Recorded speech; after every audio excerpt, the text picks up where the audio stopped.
Če bi vedeli, da ste brezpogojno ljubljeni, da ste vedno bili brezpogojno ljubljeni, kakšno bi bilo vaše življenje? Aleksander tukaj in coaching vprašanje danes, ki ga imam za vas, je namenjeno predvsem temu, da razmišljate, kako bi se vedli, če bi imeli občutek ljubezni ali pa občutek vrednosti ali pa občutek, da ste dovolj dobri in ne rabite se za to dokazovati.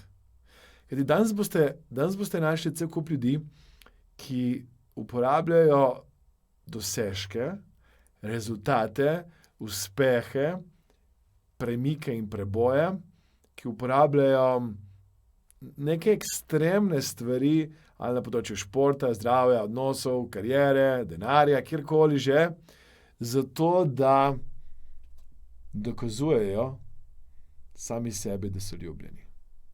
Da tam najdejo ljubezen, da tam najdejo potrditev.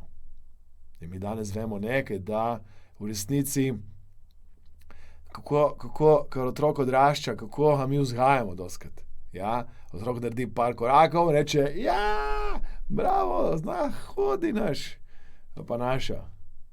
In kar enkrat stisnemo, objamemo.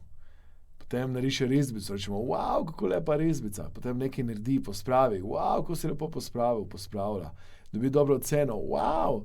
In v resnici povezujemo, in to se zgodi pri otrocih, da povezuje otrok kasneje, ne? Uspeh, rezultat ali pa neko zunanjo potrditev, ki daje njemu vrednost ali pa njej, z občutkom ljubljenosti. In jaz bi vam v tej coachingu vprašanju dal en močen poudarek, in to je ta, da takšni kot ste zdaj v redu. Ne rabite se nič dokazati. Ni važno, koliko denarja imate na računu, ni važno, kakšne rezultate imate, ni važno, kako izgledate, ni važno, ste v odnosu ali niste v odnosu, ni važno, kaj drugi si mislijo o vas, že sedaj ste brezpogojno ljubljeni. In življenje, tudi če mislite, da vas zdaj kaznuje, se dogaja za vas. Življenje vam pošilja lekcije za to, da vi zrastete, da vi postanete boljši, da vi dobite vse tisto, kar v resnici potrebujete za naslednjo stopnjo. In kar naenkrat, če si boste dali prava očala, in to so očala, da takšni kot ste dovolj dobri, to so očala, da ste brezpogojno ljubljeni, da vse, kar se je zgodilo do zdaj v vašem življenju, je znak ljubezni do vas, za vas in za to, da vi zrastete, boste s temi očali, s tem načinom razmišljanja, s tem pogledom na svet popolnoma lažje, drugače funkcionirali. Neobremenjeno. Ne boste rabili se nekomu dokazovati. Mi vemo, da dostikrat slišimo in na svet, ko nekdo reče, joj, če te je ta oseba prizadela, ji dokaži z srečo, z nasmehom, z uspehom, z rezultatom, da se da si srečen ali pa srečna brez nje. Jaz pravim, da tega ne rabite delati. Ne rabite meni dokazovati, jaz ne rabim vam dokazovati, nihče ne rabi nikomor ničesar dokazovati. Brezpogojno ste ljubljeni že sedaj. In zanima me, in to je bilo coaching vprašanje danes, kakšno bi bilo vaše življenje, ko sprejmete to, da vas Bog, narava, vesolje, odvisno od tega, karkoli že verjamete, vedno podpira. Vse, kar se vam je zgodilo, je bilo z namenom, da se nekaj naučite, da zrastete.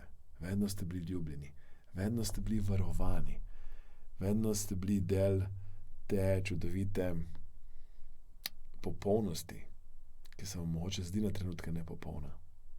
Takšni kot ste dovolj dobri. Takšni kot ste vredni. Karkoli ste naredili ali pa niste naredili, ste vredni in si zaslužite vso ljubezen tega planeta. Vedno ste bili in boste ljubljeni. Zavedajte se te neverjetne resnice in bi rad, da s tem zavedanjem greste ven v svet in delite ta odličen, fascinanten, dober, pozitiven občutek v sebi. živite srečno, živite mirno, uživajte trenutek, bodite srečni. Hvaležen bom za vaše komentarje, hvaležen bom za vaše povratne informacije, hvaležen bom, da ta posnetek, če se vam je zdel koristen še za koga, delite. Delite z ljudmi, ki jih imate radi, delite z ljudmi, ki bi jim radi pomagali, da bojo imeli občutek ljubljenosti. Ne glede na zunanje okoliščine. Vedno ste bili in vedno boste brezpogojno ljubljeni. Zavedajte se tega in živite s tem dobrim občutkom do konca življenja. Hvala lepa.